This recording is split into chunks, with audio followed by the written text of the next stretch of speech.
We are now going to head over to the fulfillment tab. So still same tab over here on the left, setup, fulfillment. Here we're going to choose how you plan on shipping your items, whether that be through comment sold, shipping, ShipStation, or GoShippo. If we're going to go straight comment sold shipping, we'll want to tackle these next few options. Number one is going to be to enable local pickup if you intend on giving your customers the option of shipping or local pickup. You can do that here. Down this left-hand side, the next several options are all going to be personal preference as far as packing slips go. What sort of information do you prefer to see on a packing slip and not important on a packing slip?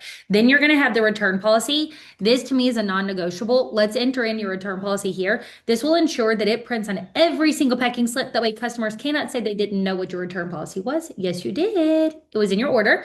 Underneath that, let's go ahead and disable to print a blank page between packing slips. That's a waste of paper.